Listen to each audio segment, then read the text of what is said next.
Welcome to Cambridge House Live. I'm Bridget Anderson at the Vancouver Resource Investment Conference, and I am joined by Jeff Berwick, who is the founder and chief editor of the Dollar Vigilante. You also started Stockhouse.com back in 1994, and you have since sold it. Welcome. Nice to see you again. Nice to see you too, Bridget. When we last spoke last January, you weren't very optimistic about the global economy. What would you say about the state of the economy now? I can't believe the changes in the last year. It's unbelievable. When I first started writing the Dollar Vigilante in about 2009, I thought, what am I going to write about every day?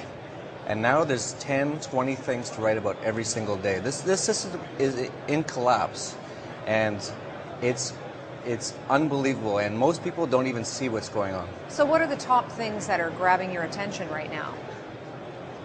Mostly, it's how the U.S. government and the Federal Reserve are reacting to all the problems.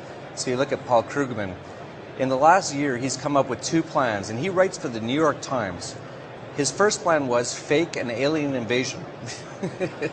And he said, what will happen is that everyone will create guns to fight aliens, and that will boost our economy.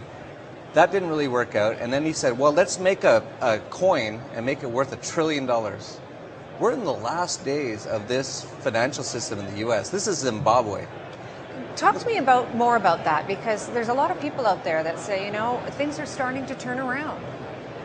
Yeah, if you watch CNBC, if you actually pay attention to the U.S. media, they will always tell you there's green shoots or it's going to be a recovery. Mm-hmm. There's no chance of that. You don't think there are any signs of that? It's not possible. The Why? U.S. government is now 40% of the GDP of the U.S. There's more people, there's 1 in 4 people children on food stamps in the U.S. right now. 1 in 6 Americans are on food stamps. There's so much debt, so much government involvement in the economy. There's 11 states in the U.S. now that have more people on welfare than who have jobs. And you don't think that the U.S. government can turn this around? It's not possible. Government can never help anything. And the U.S. government is actually showing now that it really just hurts everything. And this ship is going down. This is the USSR in 1989. That seems a bit dramatic. I hate to bring the truth so honestly and so outspoken, and I'm sure the people on CNBC don't want to hear this. Well, lots of people wouldn't believe you. They'd say, you know what, you're out in left field. You're nuts. They would have said the same thing in 1989 with the Soviet Union. There were so many people who were still talking about, oh, the communism's going to work. When it starts to collapse, it's going to happen very fast. We're not there yet. I believe it'll be a few more years.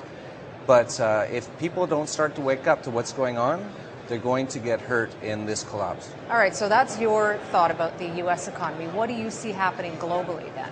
Globally? Mm-hmm. Well, most of the world is Western-based. A lot of the Europe, disaster. U.S., Canada, Australia, Japan, who also bought into these Keynesian central banking planning. Japan, I think, is going to be the first to fall. Not many people know this. Japan used to have massive surpluses in trade. After Fukushima, they shut down most of their nuclear plants. Devastated their economy. Mm-hmm. Totally, and it also meant they're now a net importer.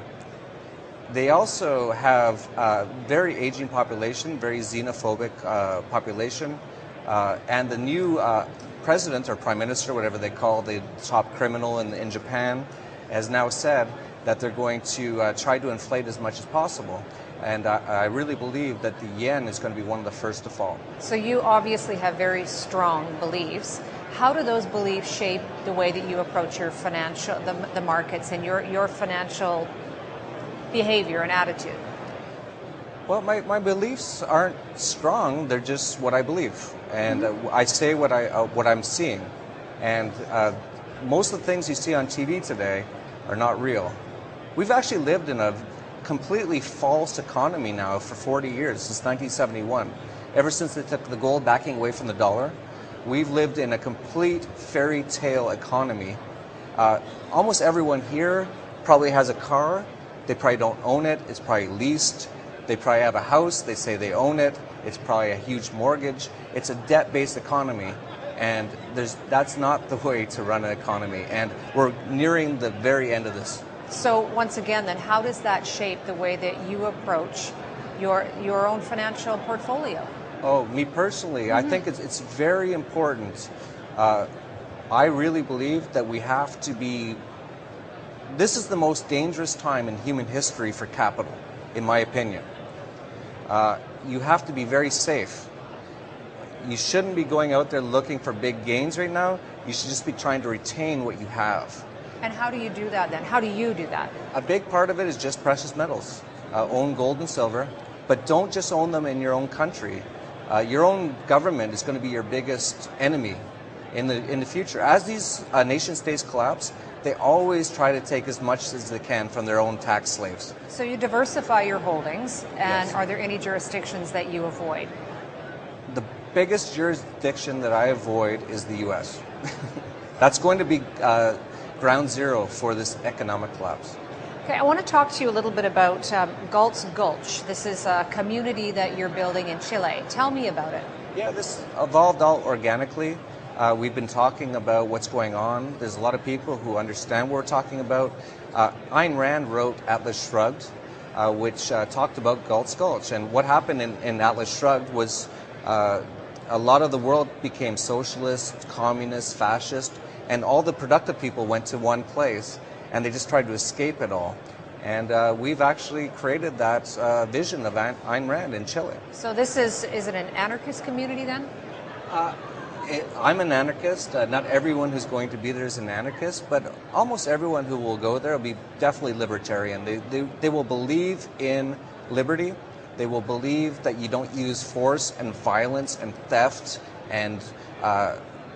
In theory, it sounds great, but do you not need laws in place when you have a community of people? That's a great question. That's a big question that anarchists always get asked. It's not that anarchists don't believe in law. We just don't believe in forced law. We believe in not being forced to give up our money or to adhere to abstract ideas like don't have this flower or plant in your pocket called marijuana, or we'll kidnap you and put you in a cage. We just believe in voluntarism. We believe in a truly peaceful world. So how far around in development are you? We've just started. We started about 3 months ago. And how big do you expect this to be? It's looking like it's going to be massive. So is this your plan in the event of some sort of economic collapse? It's evolved that way. I'm not a big planner. I just react to how the world is, but this is where it's going now, that we have to now just get as far away from the U.S.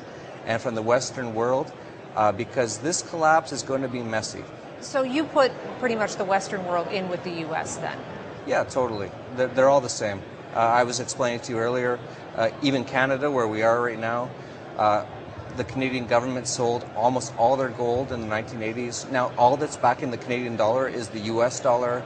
90% of trade in Canada is with the U.S. So when Canada has a lot of natural resources to draw upon. And I believe the U.S. government at some point will probably just come and take it. That's a very extreme belief. So what are your next steps then? I have no idea. I'm just going to do what I think is right. I'm going to think rationally. I'm going to react to the world around me. I'm not a big planner, as I told you, but I'm definitely thinking for investors, for people here at a Cambridge show, you have to be a little bit more safe than taking risks at this moment in time. Jeff, thanks very much. Always interesting discussion. My pleasure, Bridget.